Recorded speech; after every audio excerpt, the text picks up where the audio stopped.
Hello everyone and welcome to Isle of Games. Today we are looking at how to write a character backstory. Now, before I get into this, I should note that, this is how I write a character backstory. There is no one right way to write a character backstory. This is only one method. If you have something that works for you, that's great. However, I found that what I've written out here for you to look at is a pretty good way to get a organic, flowing, well-detailed backstory in under 2 pages, which I'm certain your game master will appreciate, while still containing all relevant information you may want to include about your character and their life prior to the start of a adventuring game. Now, also I should note that I am sounding a little bit different. That is thanks to a new mic setup. The previous videos were a little hard to hear, so hopefully this makes that better. And with that, we'll begin. So, what I've done here is I have broken down the process into what is honestly a little bit of an overcomplication, but essentially 3 easy categories to sort of think about as you look through and go to make your character backstory. Now, the first category is the physical description. This is your physical features, your defining characteristics. It's a good place to code for your character's race, especially if you are playing a non-human character or if you are playing a human character, talking about things like their skin tone, scars, hair, eyes, skin, weight, age, all of that comes together.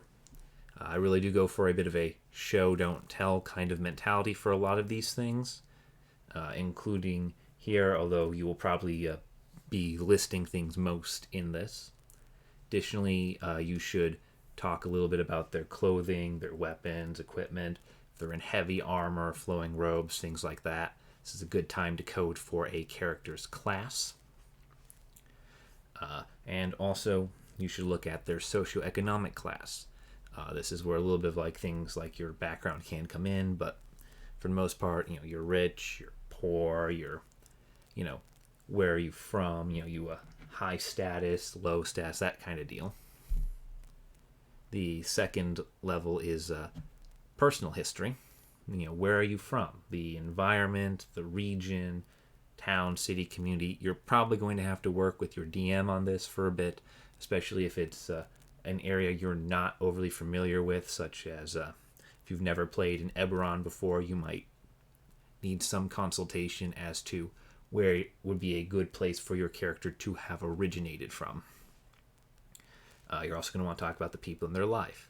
This can be family, friends, mentors, rivals, enemies, basically anyone who would be significant in their life today or in the past. It can be a positive or a negative relationship. Doesn't really matter. Here's where you also sort of think a little more about their character background, what that brings to the table, various social pressures from, say, being a noble versus being a fisherman, things like that. And finally, how they got here. What did you do before adventuring? Were you always an adventurer? Why are you an adventurer? Why are you with the party if there's already a party started?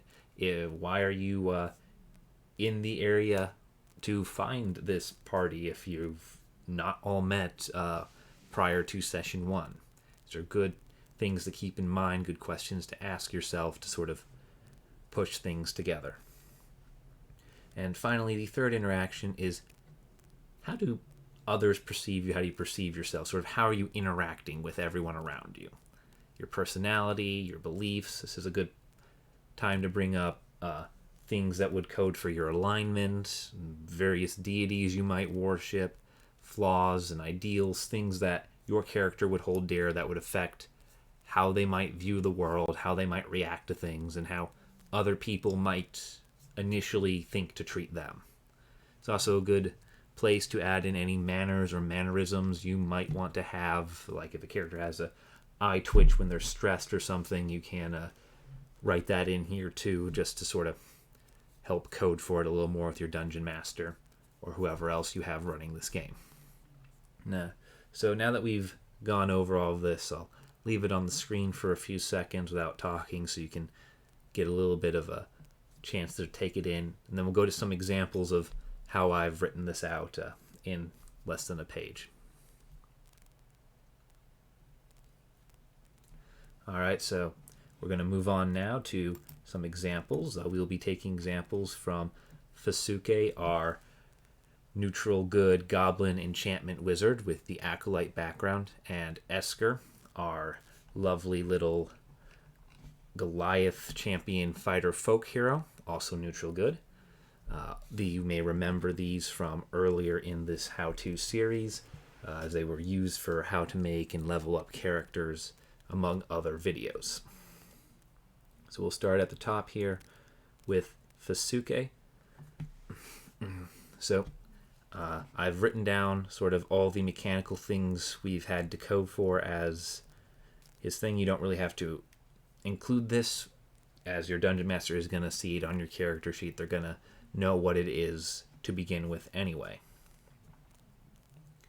I start off at the top here in the first paragraph, focusing on description. I start with his physical characteristics, move through his attire, get a little bit of hints in there for weight, for the quality of his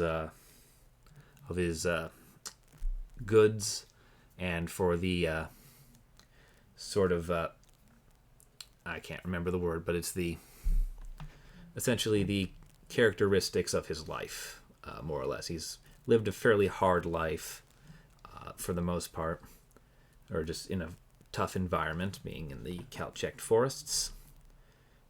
Established that he is a local. I established some people he's got in his life next. He's got a clan. He was sent off to become a cleric, but he left that all behind him to become an enchantment wizard. I've kindly shown that rather than told that here in this paragraph. If you want to take a moment to look at that, we will carry on. You can just sort of read this at your own pace. Sorry about that.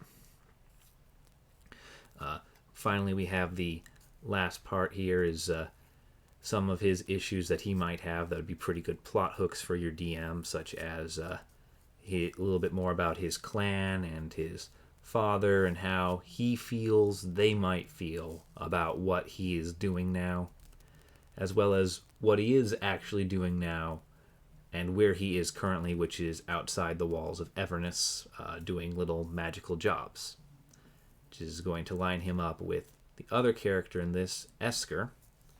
Now with Esker, I go about it a little bit differently. I start sort of coding for his folk hero-ness at the start with a little bit of description, and I sort of sprinkle that in through the other paragraphs. Sort of each time I describe something about him, I then elaborate on it to show a part of his personality, a part of why he is a champion, how he is a fighter, what he's doing as a neutral good folk hero type person. And I sort of use his physicality to anchor him in his personality and in the things that he does. And I will leave this on the screen too for a moment, just so that you guys can have a quick rundown of it and sort of look through and pick apart where you can see the mechanic stuff and where you can see some of the more flavored text, this is my character coming to life sort of thing. All right, and so with that, I'll give us one more look again at Fasuke for a few seconds, and then I'll go back to the character backstory format, and that'll be it for this video.